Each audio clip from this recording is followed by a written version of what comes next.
Hello everyone, I am Shiju Joseph from India. I must say that the reflections of Bishop Jorge set me thinking. I am part of the staff in a seminary in India where Holy Cross seminarians from all over the country come to study philosophy and theology. Different varieties of philosophies, interpretations of scriptures, and in-depth studies of church documents usually keep us busy. But from March 2020, it all began to blur. The description of the times by Pope Francis as a dense darkness that crept into our land is applicable to Indian situation too. In this short sharing, I would like to focus on 2 points that Bishop pointed out that I can relate to based on my experience of the past 9 months here. First, we discovered new implications in calling ourselves a family. In the formation house I minister at, the seminarians completed their academic year in March 2020. But they decided not to go home for holidays because they were afraid that they would catch the virus while traveling home and accidentally put the lives of their parents, grandparents, or little ones at home at risk. They let go of all their plans they had made and the tickets they had booked. Even in the seminary, everyone became more attentive to the health of the 2 senior priests who lived with us. Everyone agreed that we would go out only for emergencies. We also agreed on a protocol regarding the steps to take if someone did have to venture out.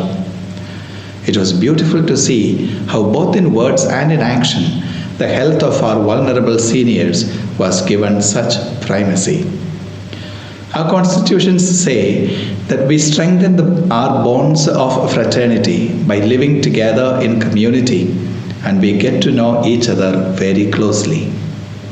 I believe that the crisis we encountered gave us a new understanding of the sacrifices we were capable of in order to protect our loved ones. The second lesson I can relate to is a rediscovery of the interconnectedness of everyone in the society. I remember how we at the seminary would closely monitor the ups and downs of infection, not just in India, but in other parts of the world, and how we prayed for a cure or a vaccine that may be developed anywhere in the world. We remembered gratefully and sometimes tearfully the sacrifices made by doctors, nurses, and other medical and emergency personnel. At the very beginning of the nationwide lockdown itself, we spoke about the countless poor and the daily wage earners who suddenly found themselves out of work and livelihood. Though we decided not to be adventurous to protect the health of our senior confreres, we knew we could not sit idle. No one quoted constitutions or official documents of the church, but it was clear to us that we needed to do something. As a community, we decided to cut into our food allocation and provide rations to the poor families around the seminary. The seminarians packed the essential items themselves and reached out to over 120 families with enough provisions for an average family to manage for 2 weeks. A month later, seeing that situation had not become better, we did it again, this time for over 70 families. I was truly inspired by the commitment of our seminarians, who willingly let go a good amount from their food allocation. The understanding was that we will manage our food with what remained. Edified as I was about this, it turned out that I underestimated the generosity of our seminarians. Yet again, they said we needed to do more. This time, they volunteered to spend from the annual allowance for their personal expenses.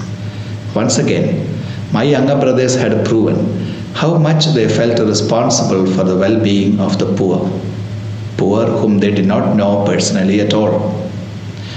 We as a community never came this close to recognizing how much we are connected to everyone else around us. In fact, I do not think we discovered interconnectedness.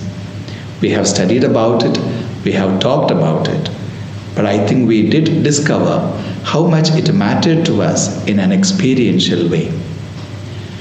When I look back at the months of social distancing and lockdown, I have plenty of images, heartbreaking ones, of the migrants, the slum dwellers, and daily wage earners. But I also have the heart-warming images of rediscovering our humanity, our interconnectedness, and our family spirit. My teachers for this and my inspiration were right here in my community, who showed unprecedented sacrifice. Sacrifice of their holidays due to love for their own family, sacrifice of their personal freedom recognizing Holy Cross as their family, and sacrificing their food and personal allowance for the poor. I think the crisis brought on by the virus exposed how vulnerable we are, but I believe it also brought out the best in us. I believe we brought hope to many families around us, regardless of what it cost us. Because that is what makes us who we are. We are Holy Cross. We are men with hope to bring.